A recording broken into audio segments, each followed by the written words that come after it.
Welcome to the MMHP in the 989, channeling all styles and eras of Michigan music history. Recorded live inside the Rock Legends Hall of Fame in Bay City, Michigan. Featuring Dr. J, Sir Fred, Mr. Mike, and your host, Scott Baker.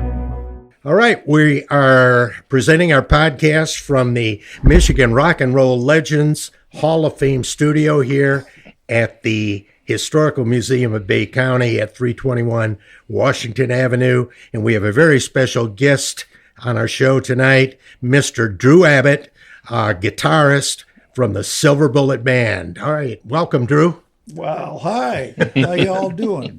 We're doing great. It's so great to have you here. Well, let's start right at the beginning. I don't know how many people that are listening to the podcast know that much about you. Where were you born? Were you a Michigan? Mount Clemens. Mount Clemens, Michigan. Yeah. Okay.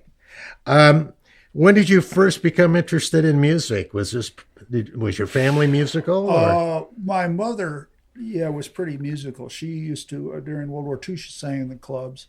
And my dad was into the big bands. So I grew up listening to Benny Goodman and Glenn Miller, especially the first little story. They found this wire spool of Benny Goodman, and he was playing in the first jazz band to ever play the big hall in New York. Carnegie Hall. They played Carnegie Hall, and they brought in Harry James. So I listened to that and sing, because I was a drummer initially. Yeah, that's what I understand.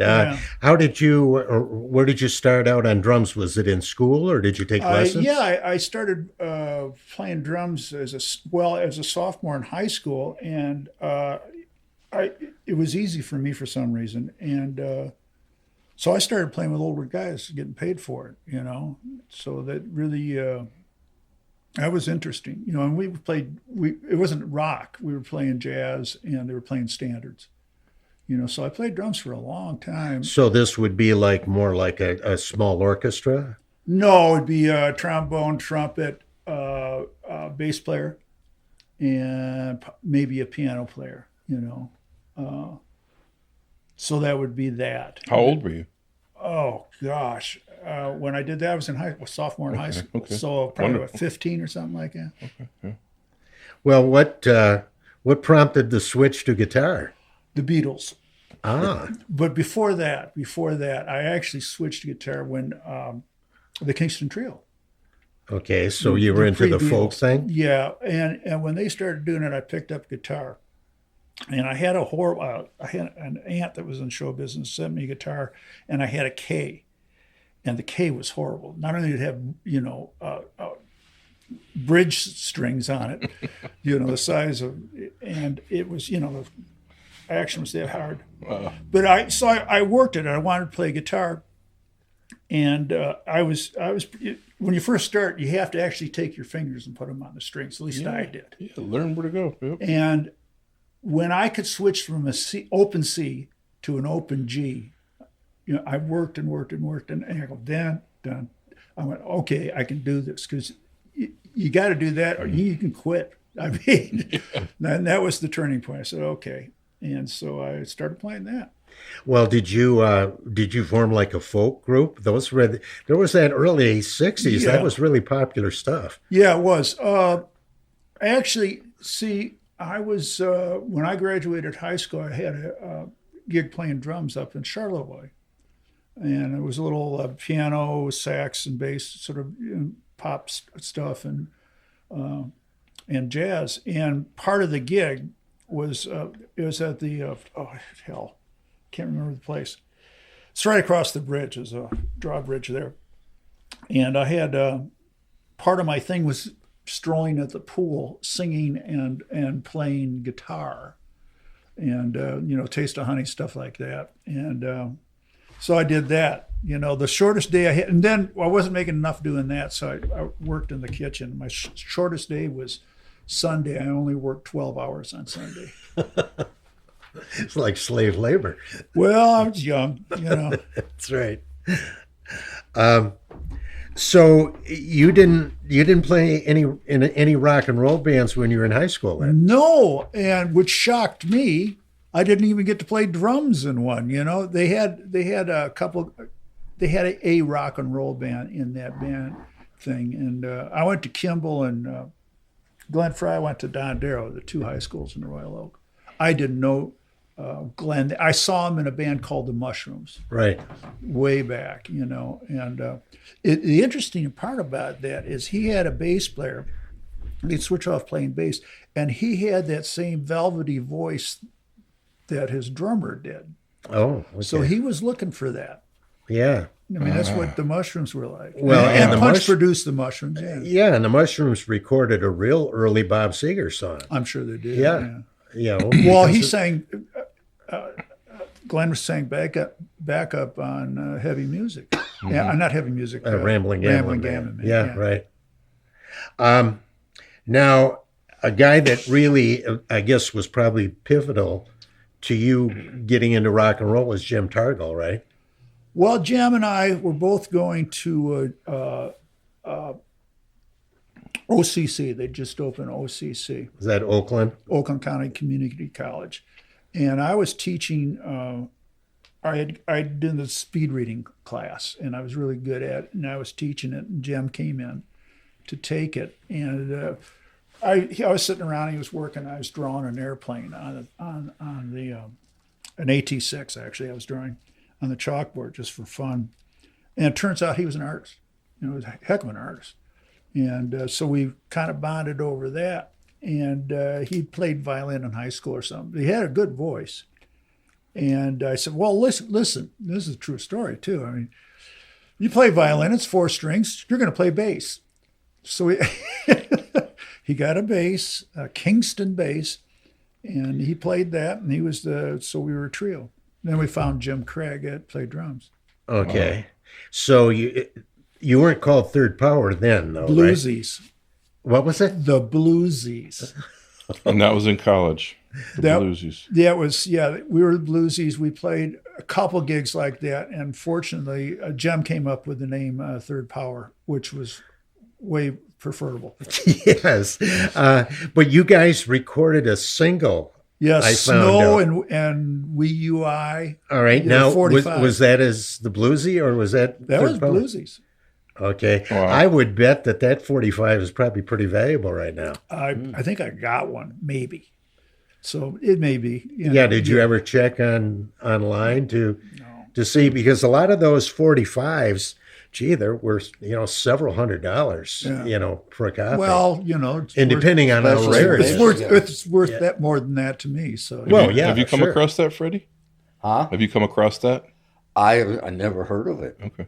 until right now. It was, what was the name of the two guys? I can't remember now. They had a record company, and I remember I was going to Wayne and going over there was a recording studio the other side of the bridge on 3rd Street. I can't remember the name of that either. And they did all Motown stuff. And we came in and recorded those 2 songs, and they hadn't heard of distorted amps. Oh. And they were freaking out. I that's one of those things I have fantasies about a do-over. I really would. They had me play through into the board, straight into the board, because they're Motown. Oh, yeah. And I'm going. You said this is down at Wayne, across from Wayne State? Yeah, it was on Cass or 3rd. I can't remember which one now. It's just down from Elvin's. Where is that studio? Not Fortune. No. The name of the studio? Yeah. No, it wasn't Fortune. Well, Bob tried to do there, and they had a hum through the system. Oh, we were my going to cut gosh. there too. United Sound. Yeah, United Sound. United Sound. that's That's where we what it went. was. Place, yeah. I was to say, that's right by the bridge where we went for a little Right. trip last year. Yeah. Now, this is when you recorded the single? Yeah. Okay. Yeah. Baron Records. Yeah. All right. So did you have any, when you got with Jim and Jim Craig as a power trio, Yeah. was there another band that kind of inspired you guys Cream, to go of there? course. Okay. Not Hendrix. I saw Hendrix in a small club in Ann Arbor. Maybe Okay. 100 people, because he got kicked off the Monkeys tour or something like that. Oh Yeah. yeah. And so he was there, and I was like 6 feet from him, and this sound was coming out like, he's playing backwards. One thing, because I could look at what they were doing, not with him. Yeah. It looked like to me, he had his thumb over the thing, and he had his fingers moving, and I never actually saw his finger. I was watching him. I never saw his fingers actually fret anything, and all this stuff is coming out, and I'm going, okay, I give. Yeah. Yeah, that was quite a club, I guess. That was the Fifth Dimension. Yeah, Right. In Ann Arbor. It had several names, but I think that was what it was. Yeah, well, I saw It's there's still not, there. Yeah, there's not many pictures, but it looked like the stage was only about a foot off the floor. I mean, you were. Oh, yeah. Yeah, there were people it was that a were tiny like a place. couple feet away from Peter Townsend. When the Who played there. Yeah, they had. Well, when you walk in the club, you see a couple Marshall stacks. You go, okay, this is going to hurt. Did Pete Andrews run that place? No, Not that one. He had Mothers. Mothers. Which Mothers? was in Ann Arbor. Oh, Right. I thought Mothers was up in Well, Tawas. it's in Tawas. Well, they had. Tawas. That's because I played. Well, the they had Tawas one in Tawas, but the first Mothers was Okay, in Ann Arbor, yeah. and actually that was in existence before the Fifth Dimension. Probably. Yeah. Okay. Well, what were some of the teen clubs? I mean, there were so many of them. You could probably play, Oh, every gosh. weekend without a doubt, and Well- maybe even more than that. Punch had a couple. Yeah, there were the He hideouts. had one right? at Hideout. He had a Birmingham one. He had one on the east side, and then he did one over by. It was called the In Between. It wasn't thing, but Punch ran it for a while. How did you connect with him? Punch? Yeah. Well, he was Bob's manager, and we went in. We played for. Here's how it started. We played a gig for him, and we were opening act for a bigger trio, and we played. He got real angry because we were loud, and we said, "Well, I'm sorry, we're loud. We'll give you the money back." And nobody had ever said, "I'll give you the money back" to him. And he just went.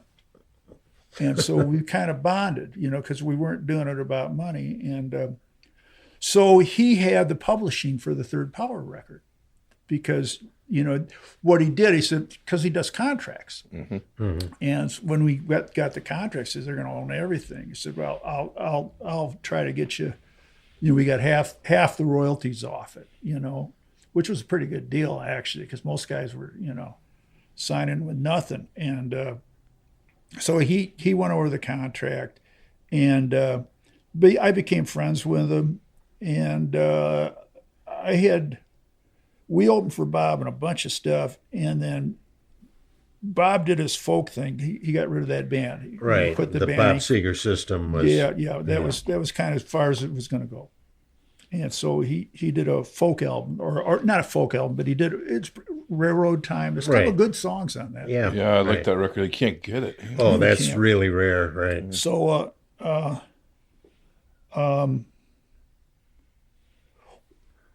I subbed for Bob a couple times. I went over and played with Chris Campbell. We did a couple of gigs, so I had played with Bob, and So that eventually leads you to the Silver well, Bullet Band. there's this. Well, no, Okay. I was out of work, and I had gone to Rusty Day and a bunch of guys I'd played. I went down to Motown and played in a African American band. We had a white singer and a white guitar player, and Do you remember the name of that group? it was I can, but it's not coming to me right now. Okay. That was with Rusty Day on vocals? No, Oh, okay. no, it was. God, it was. I don't think it was Thornetta Davis. There were some famous people, and Lyman Woodward, the organ player, he was playing there, and a bunch of guys. Well, before Anyway. we get into the Seger thing, Yeah, I'd like to back up sure, to the Third Power. sure. And how did you guys get involved with Vanguard Records? They came and saw us they had the big thing at the fairgrounds, and we were unsigned, and I'm forgetting a lot of the guys' names. The producer, the guy that produced this, saw us there. And so he got us, All the Lonely People, and the Frost. He signed them all to Vanguard because they sent them out to get some Detroit bands because it had a scene. Okay. And All the Lonely People took the 10 grand front money and broke up. Needless to say, it didn't help his reputation. And so we went to New York and cut. Actually, they lost money just to start. We were there for a week, and it just didn't work out. Stuff wasn't very good. And so we did some practice, did some different songs, and came back and cut the record. Now, did Sam Charters, the guy? Sam Charters. One who he produced the Frost, and he produced you guys too. Yeah. Well, yes, in theory he did. He got paid for it, but he was on the phone a lot. And then Sam moved to Sweden and wrote books. Yeah. And he's a nice guy. I like Sam, but he wasn't, He was really into the blues. Totally. Yes, he was. Well, he must have been into folk too, because before he was folkways, and he went down. He discovered Lightning Hopkins. Right. So you're stretching my neurons here. That was, it's been 44 years since I played with Bob, and this was way before that. So you're talking 50, pushing 55 years ago. Now, was that the same night when they signed you guys all from that, was the fair you said? The fairgrounds? Yeah, fairgrounds. Was it the rock and roll revival? Yeah. Okay, yeah. And is that the night they recorded the Frost? They recorded the Frost. That was Grandy. Yeah, that was Grandy. And that was their second album too. Yeah. So I know, Dick Wagner was not real happy with Vanguard for a couple reasons. I read where he didn't think they captured the sound of the Frost on the record. Sure didn't capture our sound either. Yeah, and then the distribution wasn't very good. Mm. Well, that it went around to different places and there were no albums there. Vanguard, they had a church. They owned a church, and that was the studio. They recorded orchestras. That's what they did. They were a classical music thing. So here you got these engineers who are doing this stuff. They're going, you went into the red, really? And so they had Jim tuning his drums down. Changing the tuning of the drum rather than that's another do-over thing. I wouldn't put up, I'd put the.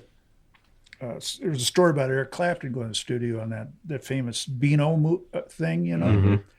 And he told him, because he was on the road, playing with the blues player, and he had a 212 Marshall that they made for him. Mm-hmm. And he said, "Listen, I'm playing this. Move the damn mic away. That's where the audience is. Mm-hmm. So you get a wavelength out of it." Well, it's all the engineers stuck the mic right in there. Yeah. So you don't get any bottom. You don't get a full wavelength off of the stuff, and the mic and the speaker placement, and so that was kind of the problem with the Frost. You think that they did? They played pretty clean, but the engineers were in those days. Even when I first started with Bob, with Jim Brazzi, it was the same way. They're engineers. They weren't producers or anything. They come from the old background, and they don't. I don't know that they had particularly. I don't think you had to have a very good ear to be an engineer. Okay. And they were. Really, they were engineers, and so they knew how to do this. And they're technoids, Mm-hmm. Oh well, you got to get all the tech. You got to have. You got to have separation. Okay. Sorry, I said that word. No, go ahead. Cut that out. Bring it in. Wide open. Keep on going. It's all good. Yeah, that they wanted separation, so guitar being a thing, and so you got no feeling except for the damn MC5. They came in they had that first 45. They let it loose, and it sounds like it. Yeah. Their 45 sounded so much better that they cut the same place. Right. and you weren't going to, mess with At them. that, was this at the church you're talking about? No, this is at the studio we were cutting, United Sound. Oh, no, so okay. That's okay. where they cut it. And Okay. this is the old studio with the booth up there. You had to go down there, and the peons, us musicians, were down in the basement. Yep.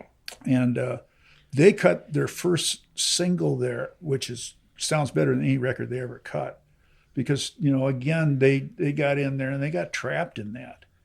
And the second record, when they got the new producer, he had them drying out, running around the thing and everything. He had never produced a record. Oh.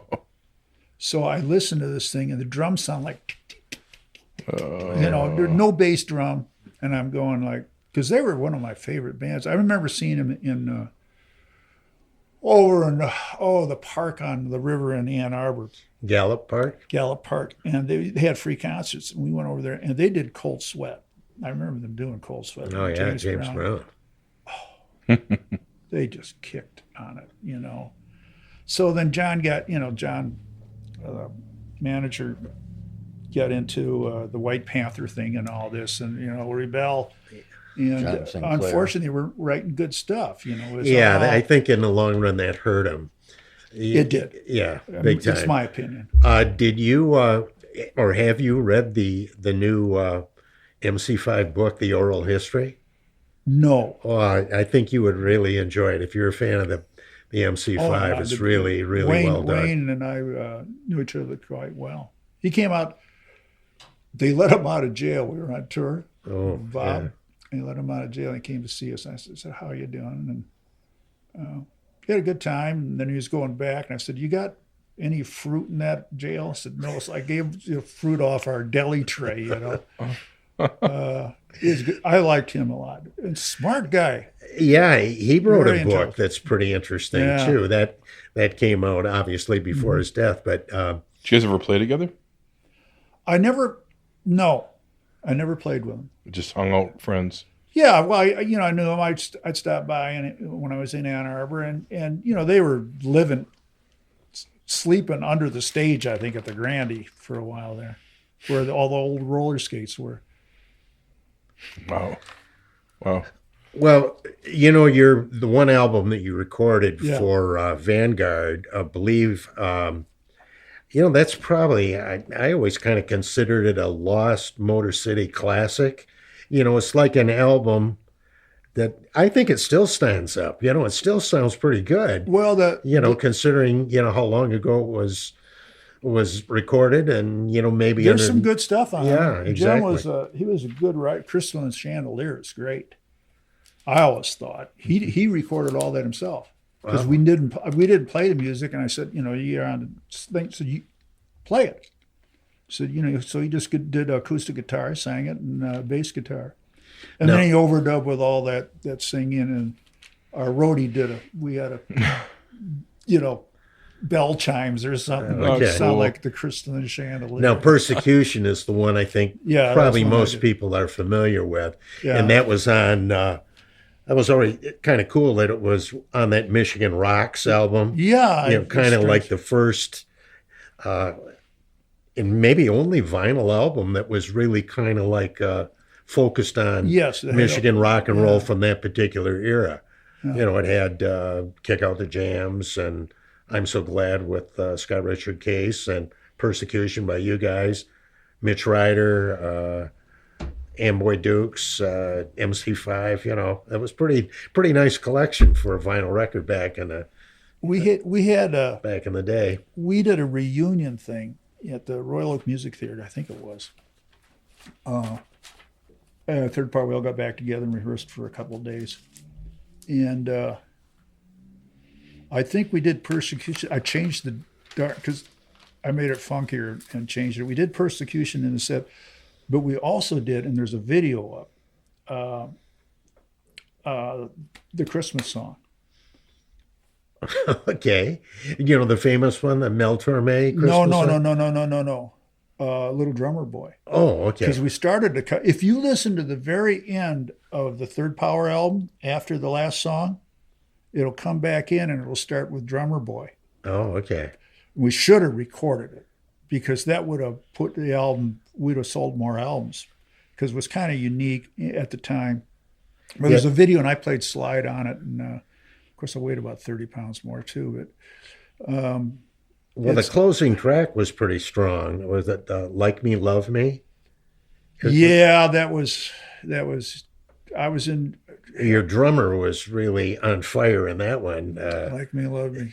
I was writing the lyrics for that at night as we were recording. Wow. So, you know. So you guys all dabbled in helping create the songs together. Well, Jim wrote songs and I wrote songs, and we would. You shared vocals too, right? Yeah. Well, Jim was the songwriter, and he wrote some really good songs.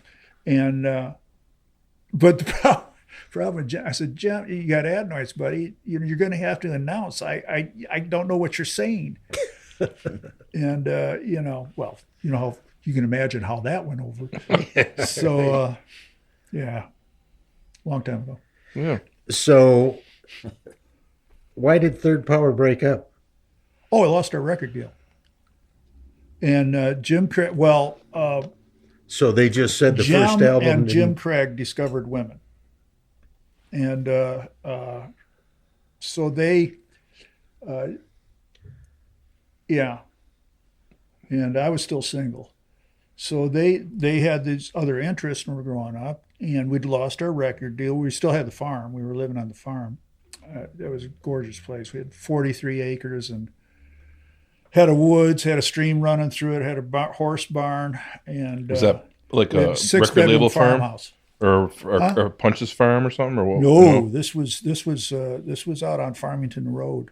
Is this where Alice Cooper went to and all that? No, he was down the road. Okay, I'm like, everybody's got a farm. What's going on here? Yeah, at that time you get a farm because you can make noise. There's some part. I want to write a book someday about the acid cake party. Oh. There was this party one time there, and I remember because Charlie Zimba was leaving, and he was one of our roadies. Chooch McGee was one of our roadies who became Ron Wood's. Oh, right, famous. So I got to go Stones. into the studio when we played Paris and hang out with the Stones while they were recording. What was that? I Miss You. Huh? I Miss You. Yeah. Miss You. Wow. Yeah. So that was cool. Anyway, I lost track. Go ahead. The acid cake. Oh, okay. There was this Chuck Zimba's up. He's leaving. He's upstairs, and I was up there with him rolling joints, And I said, I better go downstairs and check. Well, because the party was going to start that night, and we called everybody. Well, I walked downstairs, and there was a purple haze down to your chest, and everybody was ripped, and the place was packed like 4 or 5 hours before, And so this one gal came over with this big strawberry cake, white cake, and I went, I'm worried about this because we had bikers and everything. So I was going to be the policeman. I sat at the back door because, people could come in that I didn't know. And, I'd had some marijuana, so I was hungry and kept looking at the cake. I said, no, I got to do this. And turns out the cake was full of 23 hits of acid. The icing. Well, later on, I didn't touch it, fortunately. Jim had some, and our roadie had some. And there were some bad trips. Jim Craig fell down the stairs. He was bleeding from the head. So I'll never forget this. Tom Wright, the photographer, Right. he was living in a teepee out in our woods. There was a VW back there, halfway back there, that we wrecked. And so Tom Wright was there, and they put Jim's motorcycle helmet on him. And 4 people carried him back to the teepee. So I'm watching all this stuff go on. And so I went back to check on Jim because he had a bad trip. It was bad. And so Jim's sitting there, eyes like this at the campfire in the teepee, and they're reading him the Boy Scout manual. you can't make stuff up like this. The Scout is good and trustworthy. Yeah. And I just sat there like, I give. but he lived through it. Well, that's good to hear. Wow. What a story. That will be book worthy. Now, you did some session work too, besides playing with that group at Motown. Did you? Oh, we recorded one of my songs. Matter of fact, that's how I got in. Punch was into Motown and that. And he listened to a lot of soul music. He really liked it. And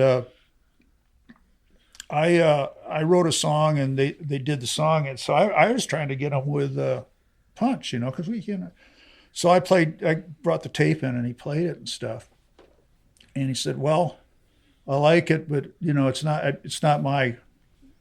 I can't do anything with it really." I had a lot of trouble with that, and the stuff was good. But he remembered that, and he told me later. I was going to get to where I got hired by Bob, so I want to say this in order. Okay. Okay.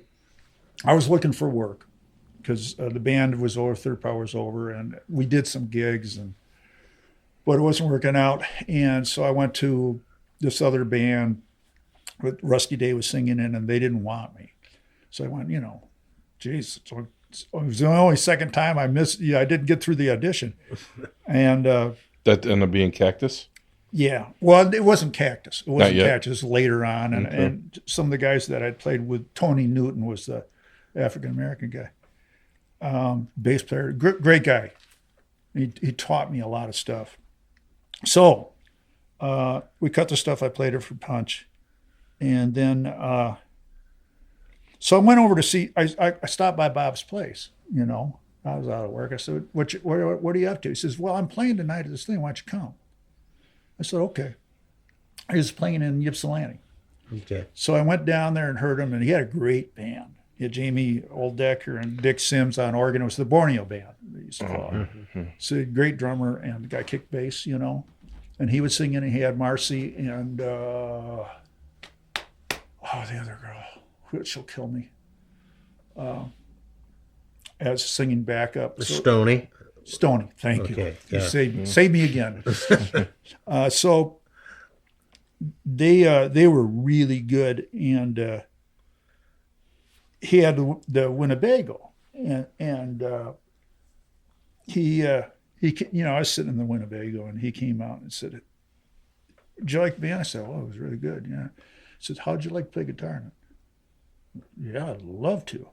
Oh, Alto was in that band too, and he was great. And yeah. So Bob didn't want to play lead guitar anymore? Was that kind of it? No, it was that he was very shy. That's why he had that guitar on the organ. He was a shy guy. And wanted some protection. He still played lead for a while, and but he said, I want you to play rhythm. I said, fine. I'm out of work. I have no problem with that. And I'm probably a better rhythm player than I am a lead player. Anyway, so he hired me, and the reason I got in the band is Punch had heard that stuff I did with Deliverance, and he said, yeah. He gave me the heads up because I had played that tape for him. Okay. And so I got in there, and they said, we're going to go out for 3 days, and I was gone 3 weeks down south. We were playing, and so we did a lot of stuff, and it never really. The band was great. It was a great band, but we were doing a lot of soul stuff, and the girls were singing, and they'd opened the show and stuff, and Bob was great, but it wasn't going over real well. We weren't getting encores, and we weren't getting standing ovations. So he broke the band up. Okay, so some time goes along, and I'm doing construction or something, and he called me up. He said, why don't you come over to my house? I got this new drummer. I said, bring your guitar and stuff. And I said, okay. So I got there, and the drummer was Chris Campbell was playing bass then too. He wasn't kicking bass, so they could do heavy music because we couldn't do heavy music with a keyboard player. And there was this 19-year-old drummer called Charlie Martin. And I went, holy shit, you know. And so I thought, well, you know, tell him to play a little more pocket and stuff. But he had the talent. I mean, he was great. And so that was that. Now, the first job we did was in, what is the town in Indiana right before you cross into Chicago? Gary, Indiana. industrial area. Yes, we played there. Well, we went out and played standing ovation encores. First gig, Silver Bullet Band. Was it named that at that point? Yeah, it was the Silver Bullet Band. And first gig we did, of course, I went back, you know, to pack up, and somebody stole all my clothes. And it never stopped. We did real well. Now, is this around the time that you record "Get Out of Denver"? This is that group, isn't it? We did that record. See, that was back in '72. That was on there, and Jim McCarty played on "Get Out of Denver," and I didn't play on that I remember at all. Oh, okay. Because I joined in '73. All right. And that was the Borneo Band. So I survived that, and I wasn't out of work. I was out of work a day, and a guy called me, and I got a bar gig. I was playing, you know, down in Dearborn. 7 sets a night, 6 nights a week. Mm. So you get your chops up. Anyway. Okay. Now you played on really the albums that made Bob Seger a national star. I played on a lot of stuff, but you know, Muscle Shoals did a lot of stuff, and were great. Like Pete Carr's solo on Main Street, and was great. And that slide part that was later on. I forget the guy who did that slide part. That was great too. But I had ego, and here I was with the guitar player in the touring band, and that's what it kind of turned out to be after a while. Yeah, because he was using session guys on all his albums. Really, it was sort of kind of divided between the touring band and the session guys. I had a hard time with it right up to the time I cut that album, my own album. And I went like, I get it, because what happens is, you know, the session guys are better at sessions. They're, you know, live, you know. Yeah. Because we could jump around and stuff. Well, those were the guys that he was using. That was the Muscle Shoals Swampers, right? I mean, they played on so many hit records. You know, you've written this song, you played it 1,000 times, and you know, you want to get, because he could cut 2-3 songs a day. Plus, they had this little song that an African American again had written. I don't know who I don't know his name, but it was Old Time Rock and Roll. Oh yeah, right. They owned that, so Bob did it. Did that bother you and not being able to be on the records, on the studio albums? Oh, just pissed me off. Yeah. Like, you know, we're not a band. I'm wondering, yeah. Oh no, I probably got fired over it because I wouldn't play it like the record. Oh, that, and possibly at the record release party, I was ripping albums up. Which record? The first ones we cut, you know. Yeah. You know, and you know, I think I was abiding at that time and was a little looser. Now, why didn't he just say, "Bring my touring band in"? They're already hot. You guys are coming off the road or whatever. Because recording is different than, you know, the touring band, and you really don't. We did 2 live albums. Mm-hmm. I mean, the best. Like I said, I got paid royalties for 44 years, and when I went to Spotify, I got this very lawyerly letter, which pissed me off too. You know, you could. Chris was suing Bob. Yeah, saw that. Yeah, I went, oh man, you don't don't sue a guy with better lawyers. That's a rule of thumb. Yeah, exactly. Yeah, well, you played those 2 live albums, Live Bullet and 9 to 9. Then 9 to 9 was the second one. Those were, they still stand up. They're just great live albums. There's only 2 solos I really liked in the whole, that I liked, that I did, and one was was the live album, the first live album. Traveling Man, Beautiful Loser, that big guitar solo. Oh my Lord. I love that. Like, man, that's as good as I could do. And the other one was Fire Down Below was pretty good, but there was I liked the solo on that, so I guess there's 3. There was Black Knight or something like that. That was, I don't even know if it was on an album or not. Oh well. Long ago. Yeah. Beautiful Loser, a lot of those songs, it wasn't a real big hit, the studio album, but a lot of the songs were on Live Bullet, which was a pretty big hit. But the songs that I remember being played on the radio from Beautiful Loser, even though they weren't real gigantic hits, were Kathmandu and the cover of Ike and Tina Turner's Nutbush City Limits. Yeah. Did you play on those 2 songs or either one of those songs? Do you remember? I think on which album? Oh, this would have been Beautiful Loser. Kathmandu and Nutbush City Limits. Nutbush City Limits, yeah.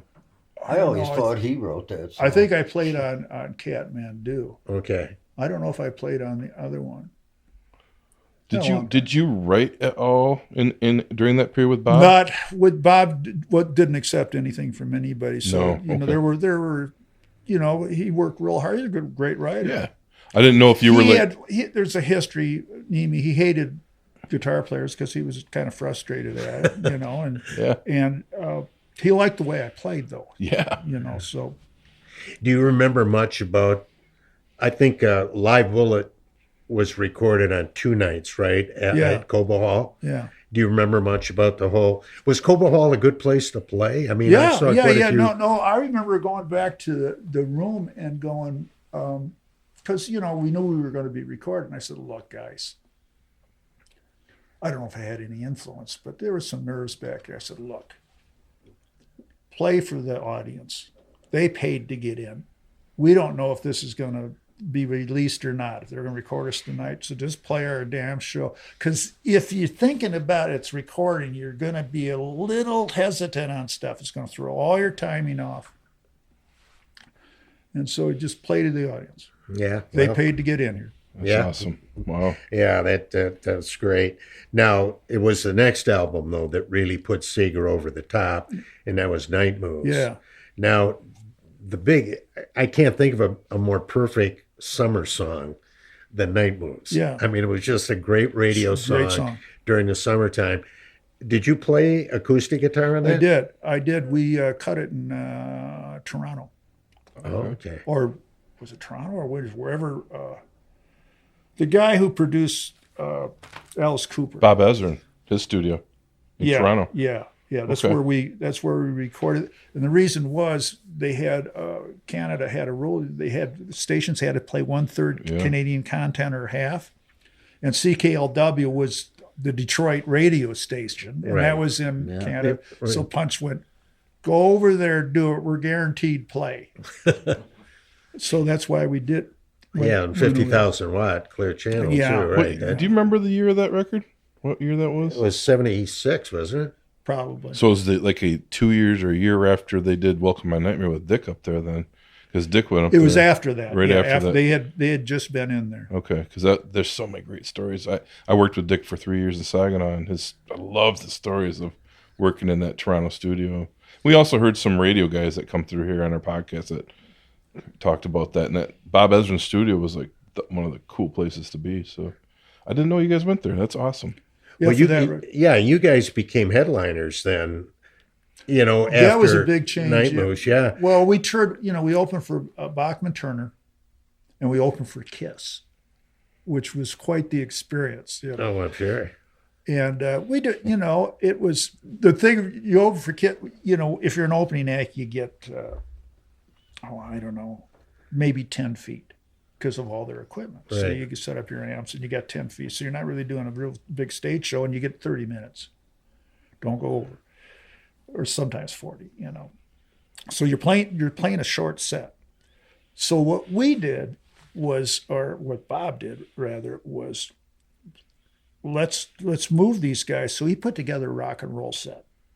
All the hot stuff. We weren't doing any big beat ballads then. We weren't doing night moves. We hadn't recorded it yet. So we were doing well. Yeah, and that's kind of when he wrote Get Out of Denver, right? So you had that kind of we had that, but he fast had record. heavy music, and we were stretching out right. and stuff like that. So it was Powerhouse set. powerhouse set. Then we played like the first Cobo Hall, and we did that powerhouse set, and we were playing like 3 or 4 nights at Cobo Hall, and we did that powerhouse set, and the crowd went absolutely bananas and started tearing the stage apart. Whoa. And it was the last time we ever played that set again, which pissed me off. It was a killer set, and Bob was right, And so then we started doing the big beat ballads. And toned it down. Yeah. Well, when you headlined, did you bring some openers on that went on to become big acts? Oh, I can't remember the guys that did Dandy to the Rescue, Jim Dandy to the Rescue. Black Oak, Arkansas. Yeah, Black Oak, they were the Arkansas. first openers we had.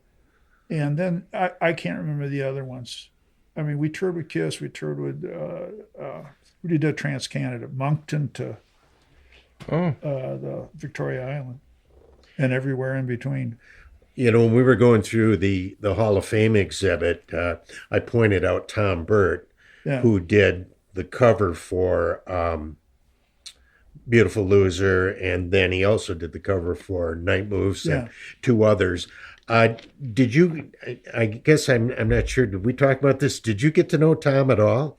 No, I was there for the shoot, and it was shot in where they shoot automobiles. Right. I think it's must have been when he was getting his money. So it was, we got a group shot there, and that was it. Yeah, he was a real quiet guy, and sometimes I think that might have been the secret to his success. Was the Night Moves album the one with the moon on the back, or was that? Yes, that was Night Moves. I was there when they cut that. If you look at that moon, it's really raggedy because the guy took a piece of black paper and tried to cut and it's not circular. It's kind of circular and put it up there. And I went, The tricks of the trade. Yeah. Your memories of that whole period that Gary's talking with you about right now, is it kind of blurry because it all happened so fast, or do you remember some specific there's cool a story I stories? want to tell. We were an opening act, and we had to work for it and stuff. And we were playing down south somewhere, and I remember we were walking up. I was walking up the stage to get, you had to walk up the ramps to get to the stage. And as we walked down the stage, the crowd went wild. And the thought I had was, we've made it. We're here. And that was the first time I felt it. I went because we worked our ass off. Nobody I've ever worked with worked harder than Bob. Mm-hmm. He didn't save anything. He did. It was really something. You got to really respect the guy. That was around 75, 76? Well, that would have been Night Moves. And then... Which is... 76. Yeah. So 3 years into it. Yeah, we've been touring. Yeah. Yeah. But that was pretty short time between Live Bullet, which kind of became a top 40 album. It brought the Night Moves along. Yeah, then Night Moves comes in, and that is a gigantic hit. We were playing Cobo Hall, and it was January 13th, 76, I guess. And that's my birthday. And I turned 30. So, well, you'd have to figure it out. I was born in 47. Anyway, I'm not going to do the math right now. So we walked in and we got our first gold records. Wow. Yeah. And, well, the president of Capitol's birthday was January 13th, 47. You know. Yeah. And wow, so very cool. We had the same birthday and got our first gold albums, which was very cool. And boy, the anticipation for the next studio album, I can remember, was sky high. And you guys delivered the goods with Stranger in Town. Yeah.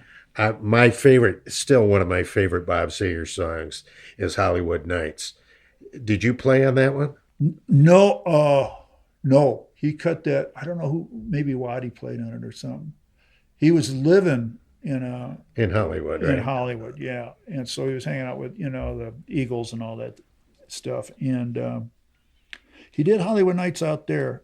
And boy, I mean, that was kind of at the end of the thing too. And he has to really sing in that. He's really pushing and really up high, getting higher and higher. Exactly. I remember he brought he'd cut it. He brought it in. And I had to learn. He had to show me the chords. Yeah, one chord I didn't know. And he said, well, this is it. And I said, oh, I see what's happening. Okay. And by that time, were you still pissed about not being able to play on the records, or were you more I don't know at that ease? I ever got over it, but I try to explain. I understand it now. Yeah. So I haven't. It was a strange thing. We were a band and we weren't a band. And I talked to Chris years later. Oh, well, I went and saw Bob last time. He played at Meadowbrook. Okay. Before he retired. And very good thing. We were good. It worked out just fine. Well, I remember this so clearly. Stranger in Town was released in May. It was right near the year. I was a school teacher. It was right near the end of the school year. And then later that summer, while you guys were touring behind the album, you played Ingalls Stadium in Bay City, probably the biggest crowd, I would think, for a rock and roll show. Wouldn't you think, in Bay City? I would imagine at Central. Your high school. Yeah, it was at the Central Stadium, which was really for a high school football stadium. It was really kind of cool. It was all a big, like you think of a stadium. Who was the opening act? Van Halen. I remember. And this was Van Halen. They had just released. I can't think. Maybe it was a self-titled album, but they did a cover of the Kinks' "You Really Got Me." Yeah, they did. That was kind of like the hit, and but they had some classic songs that was it "Dance the Night Away" and "Ain't Nothing But Love" and "Jamie's Crying." I think they only did. There played was a about pretty 2 good or album. 3 times to open for us. Uh-huh. They didn't like opening for us. Do you have any memory? We have to, since we're in Bay City. I'm sure so many people in Bay City went to that show, the first one. Then the second one was in 1980. Do you remember anything about that particular gig with Van Halen at that stadium at all? Yeah, I do. I remember them going on, and we had to go. We were on the way out because we had to go to the next gig. And so I heard a little bit of their stuff, and I don't know if they got through the whole set or not. There was also a third band, Kocher, or remember Brian Rambowski's band was on that bill. Yeah, somebody dropped out. Yeah, because Couture Couture was Hornak in that band at the time? No, not at that time. Yeah, it was a Cheap Trick or somebody. I think it was Cheap Trick or somebody dropped out. Play and then they dropped out. And that'll bring an end to part 1 with Mr. Drew Abbott, the Silver Bullet guitar player and third power guitarist himself here at the MMHP in the 99. We want to wish you all a happy new year here in 2026, and we hope you stick along for part 2 coming up here in 2 weeks with Drew Abbott as he continues to tell us his rock and roll history as well as where he's heading now. And we thank you all from the bottom of our hearts for tuning in for the last 5 years. Enjoy. On behalf of our hosts, we would like to thank the Michigan Rock Legends Hall of Fame, our guests, and especially our listeners. The MMHP is found on the 989 network, as well as all familiar podcast hubs. Up-to-the-minute information, as well as Dr. J and Sir Fred's Michigan Music Songs of the Week, can be found on the MMHP's Facebook page, /MMHP989. You can connect with Scott at scottbakermusic.com, Dr. J at michiganrockandrolllegends.com, Sir Fred at fredrife.com, and Mr. Mike on YouTube as MRBTEE1. And on behalf of Dr. J, Sir Fred, Mr. Mike, and myself, Scott Baker, we would like to thank Eddie Swire